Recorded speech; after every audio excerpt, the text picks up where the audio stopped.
Este programa é livre para todos os públicos.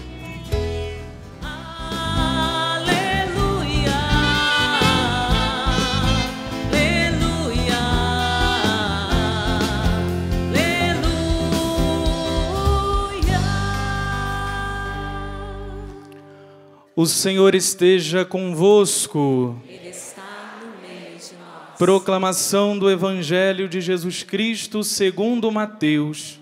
Glória a vós, Senhor. Naquele tempo, disse Jesus aos seus discípulos: Ficai atentos, porque não sabeis em que dia virá o Senhor. Compreendei bem isso. Se o dono da casa soubesse a que horas viria o ladrão, certamente vigiaria e não deixaria que a sua casa fosse arrombada. Por isso, também vós ficai preparados, porque na hora em que menos pensais, o Filho do Homem virá. Qual é o empregado fiel e prudente que o Senhor colocou como responsável pelos demais empregados para lhes dar alimento na hora certa? Feliz o empregado cujo Senhor o encontrar agindo assim quando voltar. Em verdade vos digo, ele lhe confiará a administração de todos os seus bens. Mas, se o empregado mal pensar, meu senhor está demorando, e começar a bater nos companheiros, a comer e a beber com os bêbados, então o senhor desse empregado virá no dia em que ele não espera e na hora que ele não sabe. Ele o partirá ao meio e lhe imporá a sorte dos hipócritas. Ali haverá choro e ranger de dentes.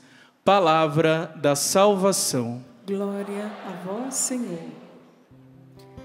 Saciai-nos de manhã com vosso amor. Saciai-nos de manhã com vosso amor. Saciai-nos, saciai-nos de manhã com vosso amor. Saciai-nos de manhã com vosso amor. Meus irmãos e minhas irmãs, no texto da primeira leitura, hoje de Paulo, ele está muito feliz pelas notícias que ele recebeu da comunidade dos Tessalonicenses. E ele agradece a Deus, porque se eles estão firmes, e Paulo estava feliz, porque ele recebeu notícias de que os Tessalonicenses estavam firmes, a comunidade em si, a comunidade que acolheu a palavra, não todos os habitantes da cidade, mas a comunidade firmada por Paulo, fundada por Paulo. E ele está feliz porque eles estão firmes no Senhor. E aí Paulo fala que é puramente obra de Deus, eles estão firmes. Paulo tem consciência de que ele era apenas um instrumento nas mãos de Deus. Tanto na comunidade tessalônica ali, dos Tessalonicenses, mas também em cada comunidade fundada por Paulo. Ele sabia que ele era só instrumento. Ele sabia da fraqueza que ele tinha, até ele mesmo falava, quando eu me sinto fraco, é aí que Deus se faz forte, né? E é isso, quando nós nos reconhecemos frágeis, fracos, Deus se mostra em todo o seu poder. E era isso que acontecia nas várias comunidades fundadas por Paulo. O poder de Deus agia. Não por causa de Paulo, mas por causa de Deus, que agia em Paulo. Paulo, não somente no texto de hoje, mas em toda a carta, a primeira carta aos Tessalonicenses, ele vem falar sobre a necessidade de uma vida santa, da busca da santidade. Paulo enfatizava a todo momento, fala da necessidade da vivência da castidade, fala da necessidade da vivência da caridade com os outros, e tudo isso é junto, a vivência da santidade, a vivência da castidade, a vivência da caridade, todas elas estão entrelaçadas. E tudo isso que Paulo vai falando, da necessidade de uma vida santa, da necessidade da vivência da castidade nos vários estados de vida, e da necessidade de viver a fraternidade uns com os outros, tudo isso Paulo falava era em vista da preparação da vinda gloriosa do Senhor, da segunda vinda de Cristo. E Paulo mostra um amor dedicado e incondicional, um zelo cuidadoso. É interessante que nessa carta aos Tessalonicenses, Paulo mostra no início um amor de mãe, que é esse amor incondicional. O amor de mãe é um amor incondicional, um amor zeloso, um amor cuidadoso. E aí depois nós vamos ver que Paulo depois mostra o amor paterno. As duas características, né, do amor. Que Deus também no Antigo Testamento mostrou esse amor com características de mãe e também com características paternas de pai. E aí ele diz, como a mãe a acariciar os seus filhinhos. Era assim que Paulo tratava os da comunidade dele. Como uma mãe que acaricia os filhinhos, com um zelo cuidadoso, incondicional. Era o amor que Paulo tinha pela comunidade.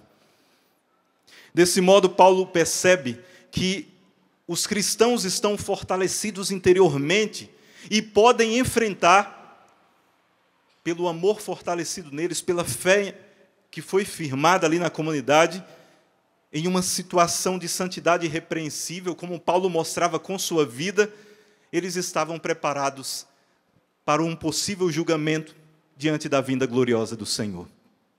É como se Paulo dizia, olha, tudo que eu vos ensinei, vocês estão colocando na vida. Vocês estão buscando a santidade. Vocês estão buscando viver irrepreensivelmente. Vocês estão tentando viver o amor fraterno. Vocês estão fugindo das imoralidades. Então, se vocês continuarem a viver assim, se o Senhor vier, vocês estarão preparados para o julgamento. A santidade de vida em vista da vinda gloriosa do Senhor. E aí no capítulo 3 da carta aos Tessalonicenses, que é que nós estamos trabalhando nessa semana, na liturgia da palavra, ele diz que ele confirme os vossos corações e os torne irrepreensíveis e santos na presença de Deus, nosso Pai, por ocasião da vinda de nosso Senhor com todos os santos. E aí, passando umas páginas mais adiante, no capítulo 5, Paulo fala, a respeito da época e do momento, não há necessidade, irmãos, de que vos escrevemos, pois vós mesmos sabeis muito bem que o dia do Senhor virá como um ladrão, de noite. Quando os homens disserem paz e segurança, então repentinamente lhes sobrevirá a destruição. Mas vós, irmãos, não estáis em trevas, de modo que esse dia vos surpreenda como ladrão, porque todos vós sois filhos da luz e filhos do dia. Não somos da noite nem das trevas. Não durmamos, pois, como os demais, mas vigiemos e sejamos sóbrios. Paulo enfatiza essa vinda gloriosa do Senhor e fala para a comunidade, porque possivelmente, pelas palavras de Paulo, quando Paulo falou que o Senhor voltaria e falou de julgamento final, com certeza muitos devem ter ficado com medo. E aí Paulo disse, olha, não fiquem com medo. Nós sabemos que o Senhor virá como ladrão, mas vós estáis na luz. Vós sois filhos da luz. Não estáis nas trevas. Paulo falando para os membros da comunidade. Vocês não estão nas trevas, de modo que Deus os surpreenda como ladrão.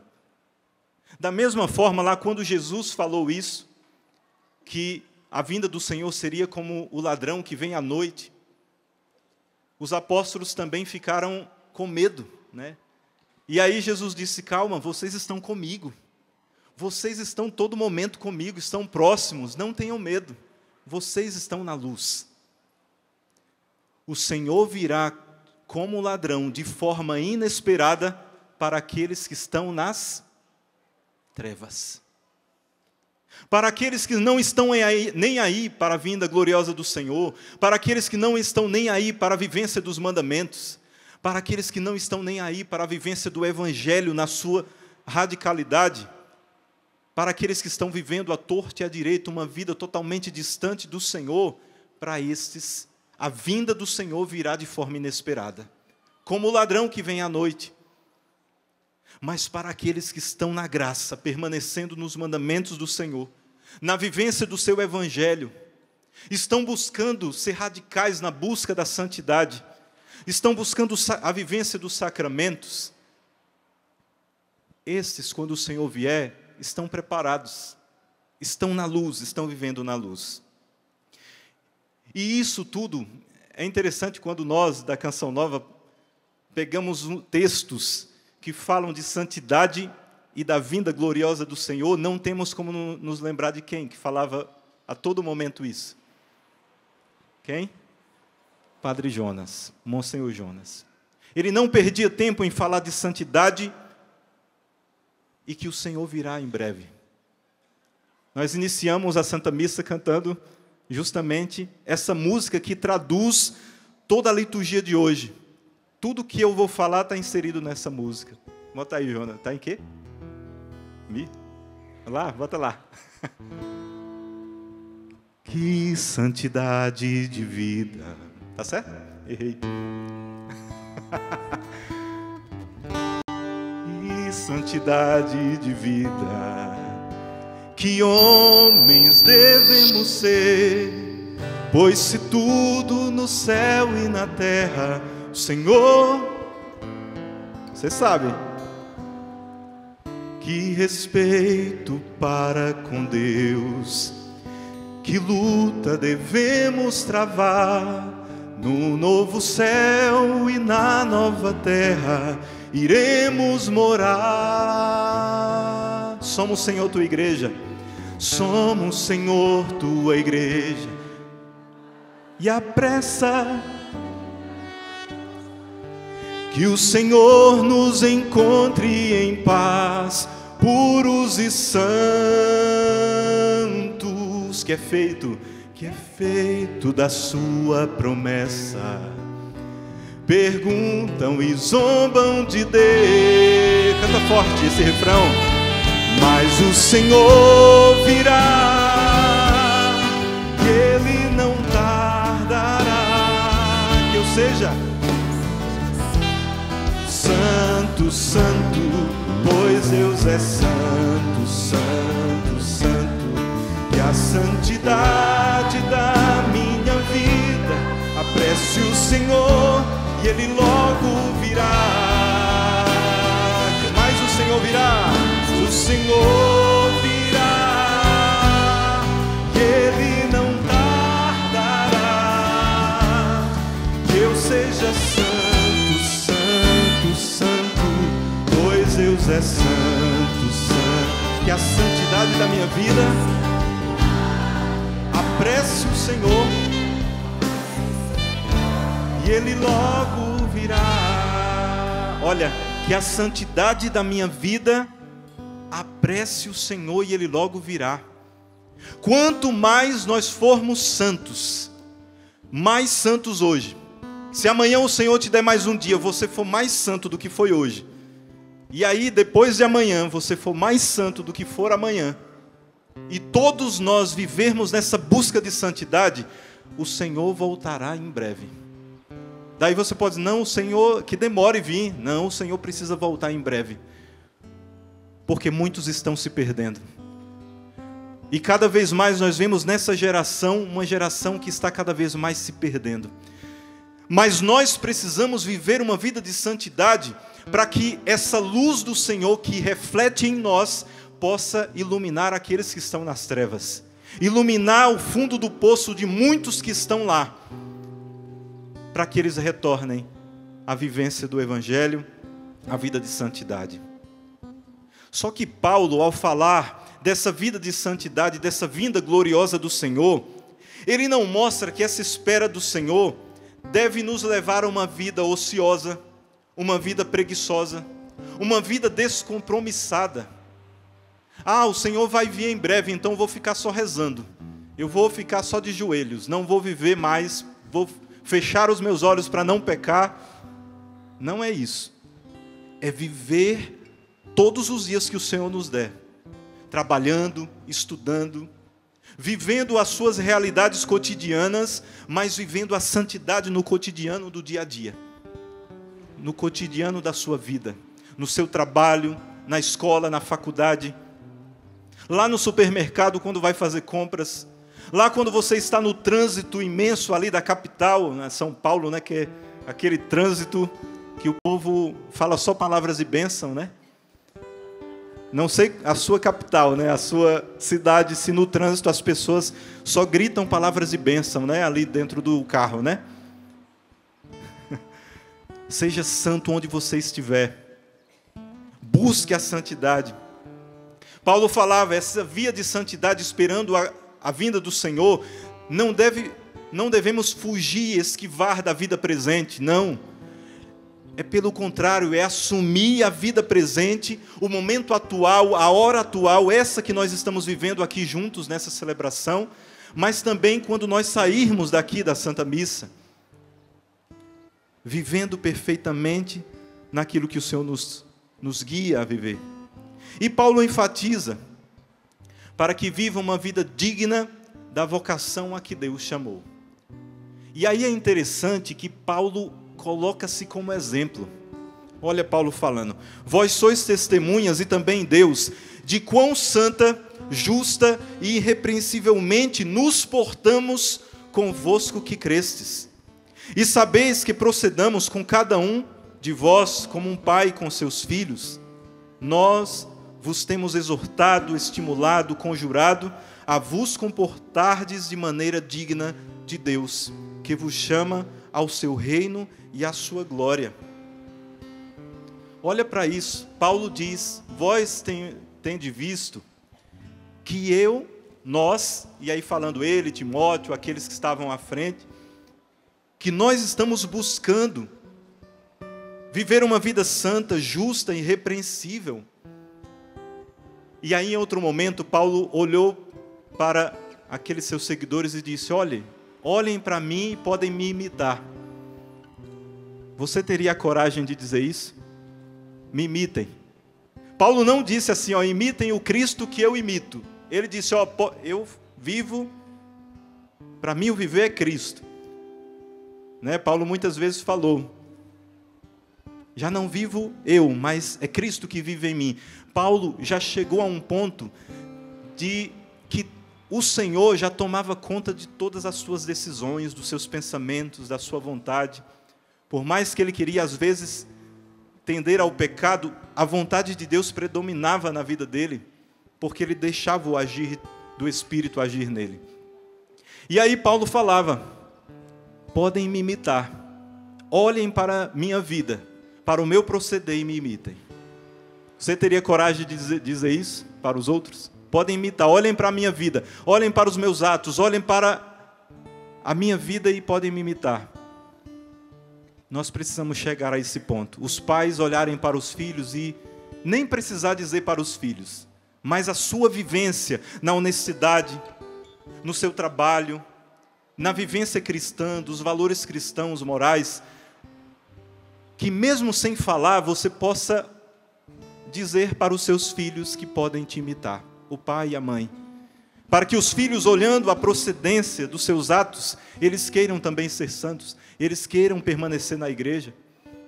Assim, também dos seus amigos, dos seus colegas de trabalho, que ao verem o seu proceder, a sua vivência como cristãos, possam querer também ser santos, ao ver o nosso proceder. E aí Paulo fala agora como um pai. Ele diz, como um pai com seus filhos, nós temos exortado, estimulado, conjurado, a permanecerdes e viverdes conforme o chamado de Deus. Ele falou do amor de mãe que ele tinha como uma mãe com os seus filhinhos, o amor zeloso, dedicado, incondicional. E agora ele fala características de amor de pai. Exortação, estimular o filho, levar o filho a crescer, sabe? Que o filho cresça, que o filho possa progredir. A partir disso que Paulo fala, também ele estava falando para todos da comunidade. Assim também, essa palavra aos Tessalonicenses que chega até nós, Paulo está dizendo também que o sacerdote, a começar do que vos fala, seja santo. e busque com todas as forças ser a imagem do Cristo, porque nós sacerdotes agimos em persona Christi, e não somente agimos em persona Christi no momento das celebrações, dos sacramentos, mas nós somos chamados a ser alter Cristo, outro Cristo, onde estivermos. Mas também não só sacerdotes, mas os que vivem o matrimônio, os que têm a vocação ao matrimônio, vivam em santidade. Aqueles que estão à frente de alguma comunidade, que estão à frente de ministérios, busque viver a santidade e viver de maneira digna ao chamado de Deus, à sua vocação. Os sacerdotes sendo santo na sua vocação, os casais no matrimônio vivendo a santidade no matrimônio. Aqueles que têm autoridades, que estão à frente de comunidades, ministérios, vivam santamente porque estão à frente. Os namorados, os casais de namorado, vivam em santidade. Vivam um namoro em santidade, buscando viver a castidade, encontrar a beleza da vivência da castidade. Os solteiros vivam em santidade e castidade. Aqueles que não podem mais casar por diversos motivos, vivam em castidade. Aqueles que não podem casar por tendências que têm, vivam em castidade, vivam na santidade. É isso que o Senhor nos mostra, é isso que Paulo fala, que Jesus fala, que a igreja nos ensina. E Paulo vai entrar justamente depois nessa vivência justamente da castidade. E Paulo enfatiza isso porque naquela cidade de Tessalônica era uma cidade portuária. Era uma cidade que existia portos, navios chegavam ali.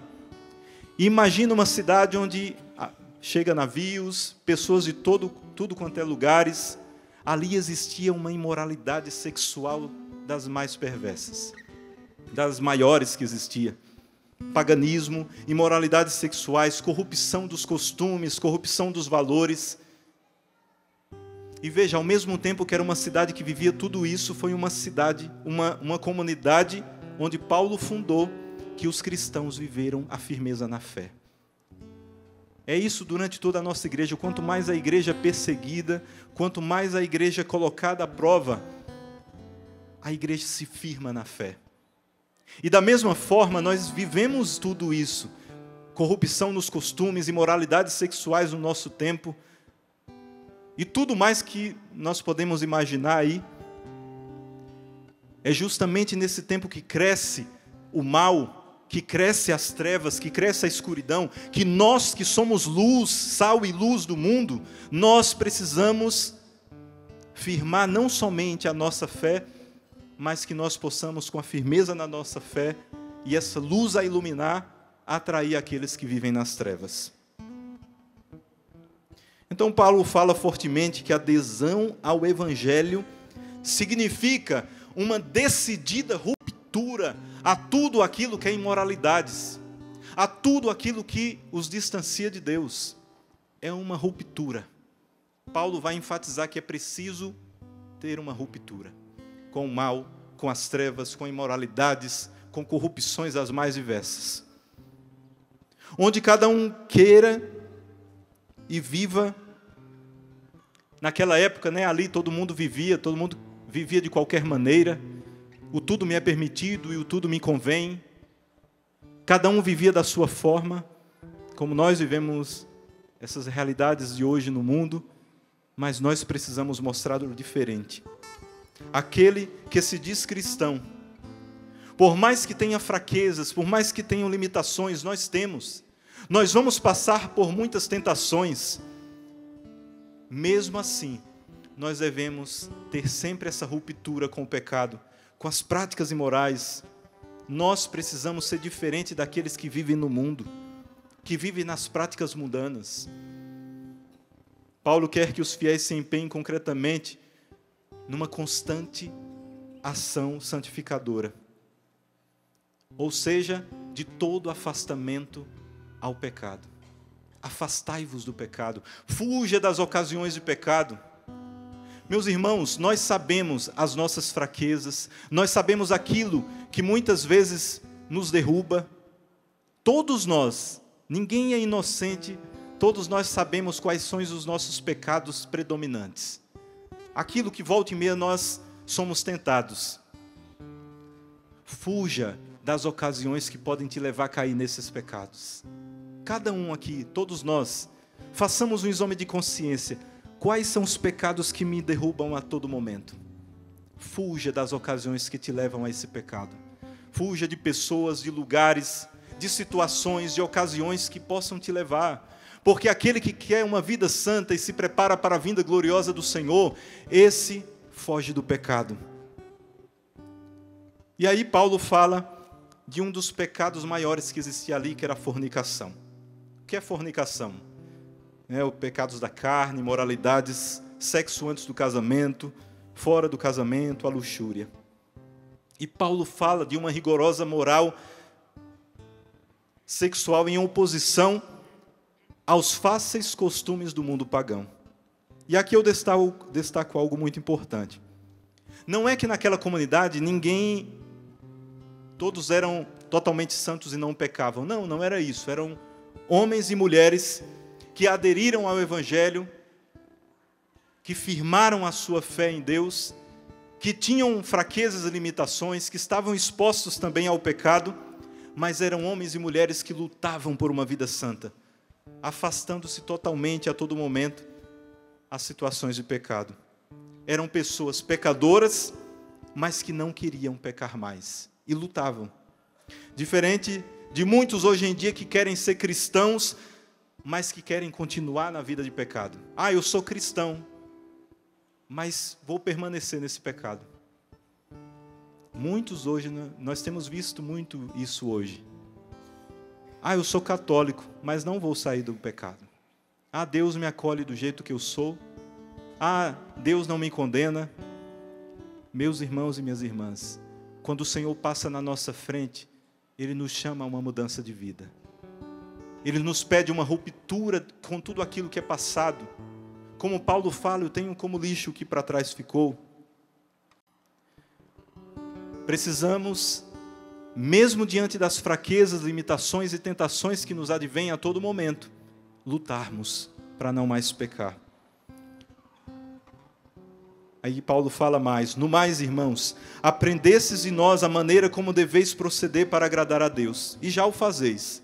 Rogamo-vos, pois, e vos exortamos no Senhor Jesus, a que progridais sempre mais.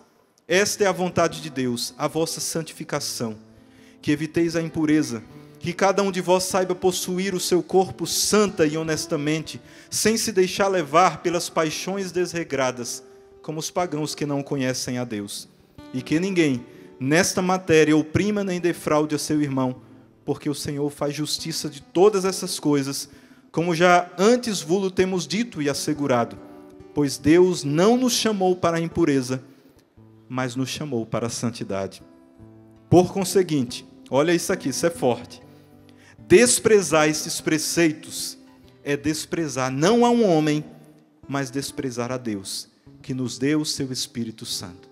Quando nós desprezamos os ensinamentos do Senhor, nós não desprezamos a um homem qualquer. Nós estamos desprezando e desobedecendo a um Deus que nos chamou e que nos quer na santidade. E aí no Evangelho que nós temos visto um pouco antes do capítulo 14 de Mateus, Jesus fala: desde a época de João Batista até o presente, o reino dos céus é arrebatado à força, e são os violentos que o conquistam. A salvação, o céu, não é para os covardes, não é para aqueles que fogem de Deus, mas é para aqueles que permanecem, que lutam para conquistar o reino dos céus. Violentos aqui, não no sentido de ser violento para com os outros, não, é ser violento contra o pecado, violento contra si mesmo, contra os nossos sentidos que nos levam ao pecado, as nossas limitações, vencer as nossas fraquezas, ser violento contra as nossas limitações, ser violento contra as tentações, ser violento contra os vícios, ser violento contra o mal, ser violento contra as ideologias maléficas que cada vez mais proliferam no nosso meio, ser violento diante de tudo aquilo que nos leva para distante de Deus. Portanto, meus irmãos, se nós somos perseguidos por sermos cristãos, por buscarmos a santidade, nós estamos no caminho certo. Se já te excluíram daquele grupo de amigos não, entre aspas, né? Se já te excluíram daquele grupo onde falavam libertinagens, onde falavam piadinhas, se você não é mais bem-vindo naquele círculo, você está no caminho certo. Se já te excluíram porque você não concorda mais com essa destruição de valores que nós temos visto nos nossos tempos, se você não concorda com esses contravalores que estão destruindo os valores cristãos, você está no caminho certo. Se estão te excluindo e te perseguindo porque você é contra o aborto, você está no caminho certo. Se estão te perseguindo porque você defende o projeto de Deus, desde o início da criação, de formar uma família, e você defende a família criada por Deus, e te perseguem por isso, você está no caminho certo. Se mudam a conversa quando você chega no meio, é porque você está sendo luz no meio das trevas. Nossa vida de cristão precisa incomodar aqueles que estão nas trevas, porque a luz, ela afugenta as trevas. Quando nós estamos no quarto, o quarto escuro, né? Quando você acende a luz do teu quarto, a maioria ali das áreas do teu quarto ficam iluminadas. Vai ficar escuro embaixo da cama, embaixo da cômoda. Mas se colocar uma luz em todos os lugares, vai iluminar. A nossa vida precisa iluminar em todos os ambientes em que estamos. E aí o salmo de hoje, nós temos o cântico de Moisés, e que nos recorda uma outra realidade.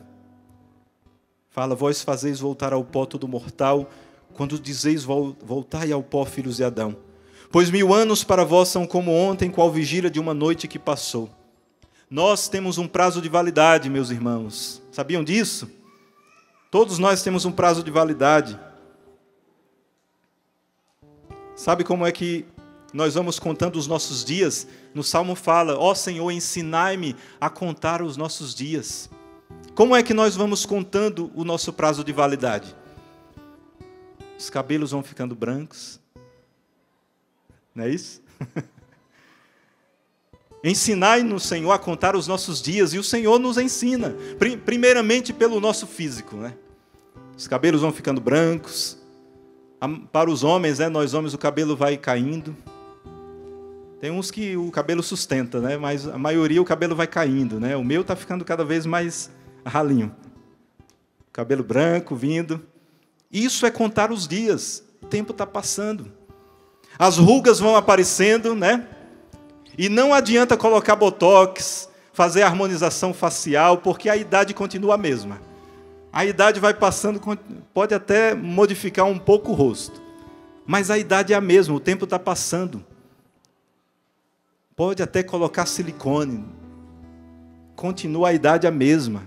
Os dias estão passando. Só faz camuflar aquilo que seria o nosso termômetro de que os dias estão passando. Tudo vai caindo, né? Quando você vê tudo caindo aí, ó, contando os dias. O salmo aí, ó, nós perguntamos, Senhor, nos ajuda a contar os nossos dias. Quando vê cabelos brancos, rugas, tudo caindo, olha, vai contando os dias. As doenças vão aparecendo das mais diversas, né? Quanto mais vamos ficando velhos. Colesterol alto, triglicérides alto. Pré-diabetes, diabetes, vai aparecendo. Pressão alta, pressão baixa. Ah, eu não tinha pressão alta, não tinha pressão baixa, mas vai chegar a hora. Minha pressão é boa, mas eu sei que daqui a pouco vai começar. Tem que cuidar, né? E aí nós vamos vendo, né? As taxas vão aumentando e nós precisamos tomar remédios. Senhor, ensinai-nos a contar os nossos dias. Olha, o Senhor nos mostra. Vai precisar tomar mais sol do que antes, né? E aí, quando não é suficiente, aí o médico passa vitamina D, que não é suficiente, tem que tomar mais. E aí a prateleira lá, né, fica cheia de remédios. Já fica difícil segurar as necessidades, né? Lá na frente, né? Acho que ninguém aqui ainda não chegou a isso, né? Mas tudo isso o Senhor está nos ensinando a contar os nossos dias. E aí mais, né? Deus vai nos ajudando também, não só no nosso corpo, no nosso físico, mas no capítulo 14 de Mateus, que é do Evangelho de hoje, ele é bem grande o capítulo, vem nos falar dos sinais que vão anteceder a vinda gloriosa do Senhor.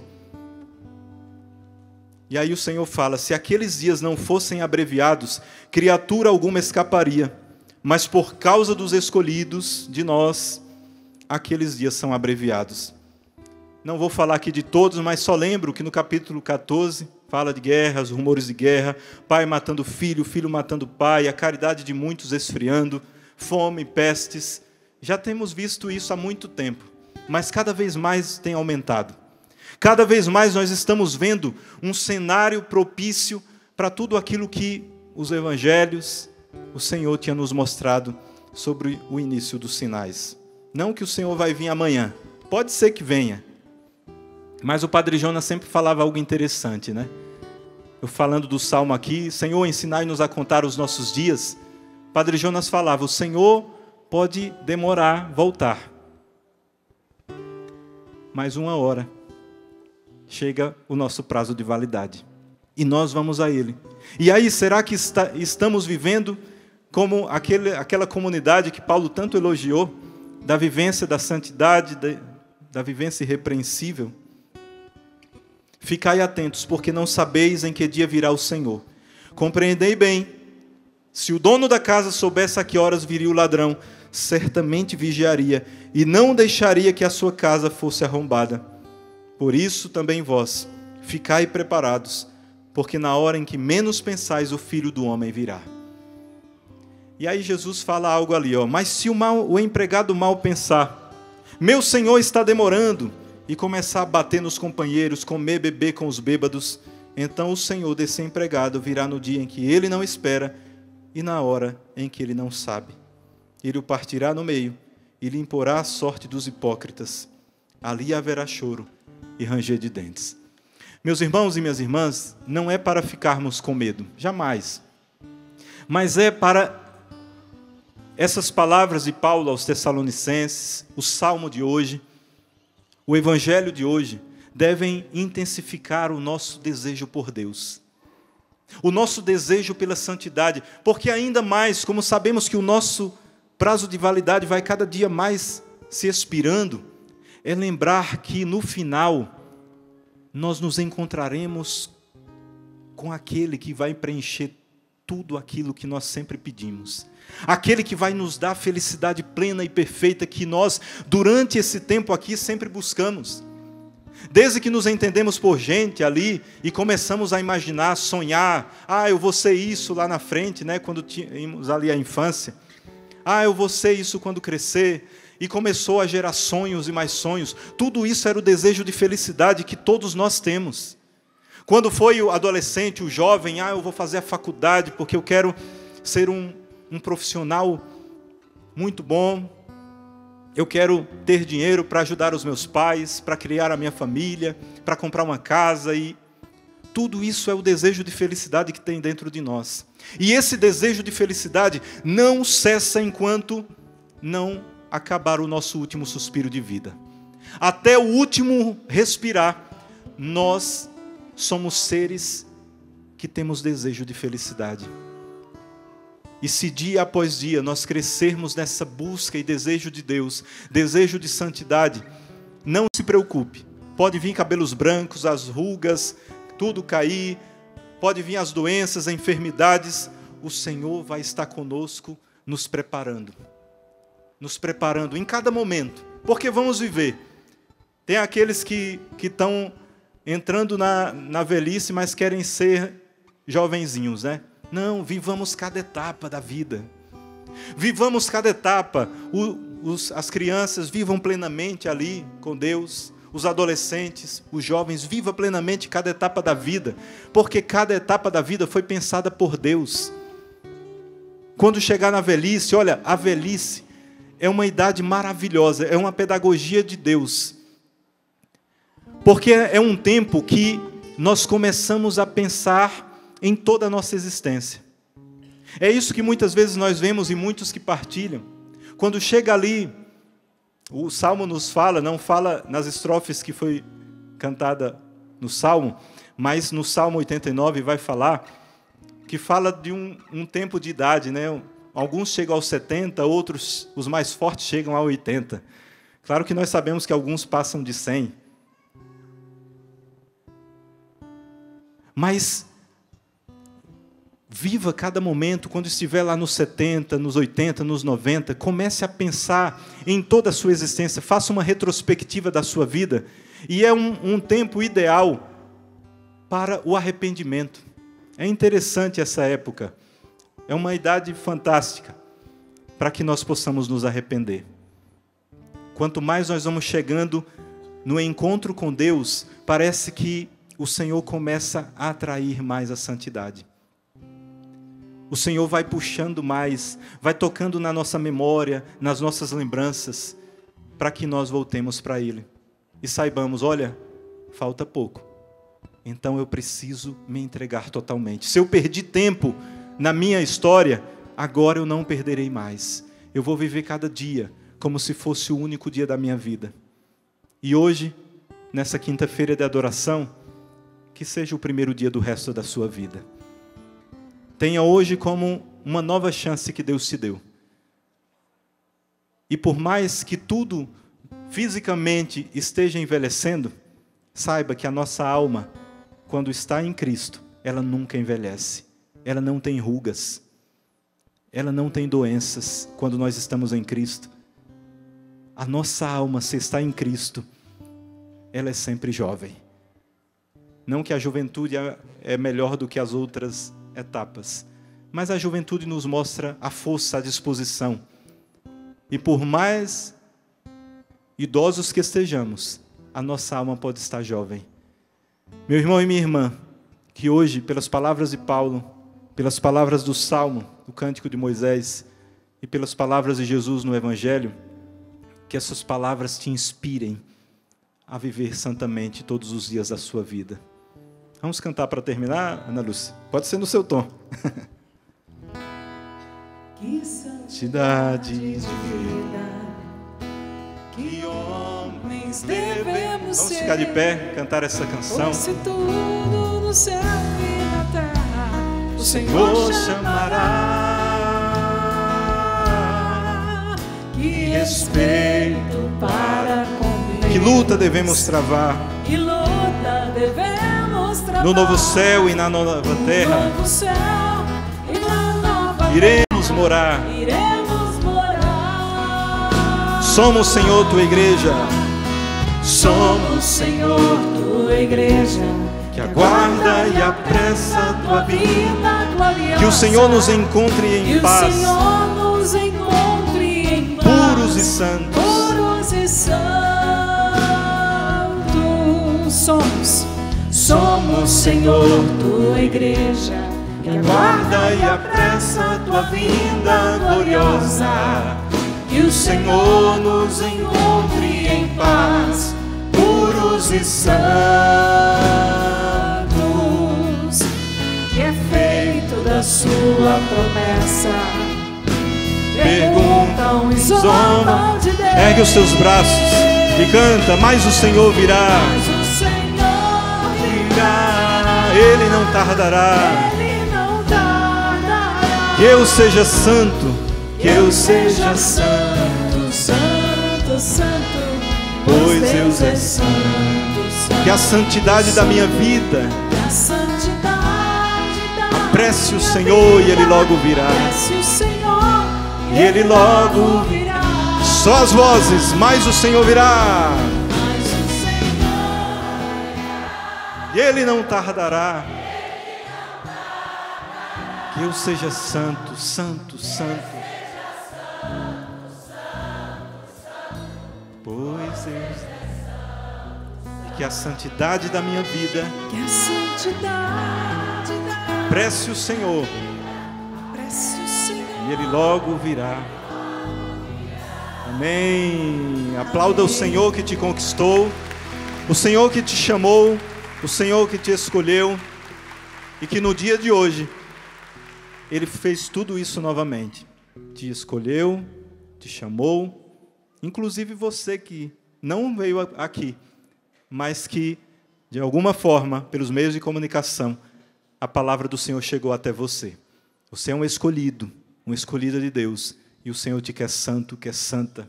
Inclusive você também, que não está nos caminhos do Senhor, que ligou a TV e encontrou essa palavra do Senhor. O Senhor te chama. Vem e segue-me. Louvado seja o nosso Senhor Jesus Cristo. Para sempre seja louvado.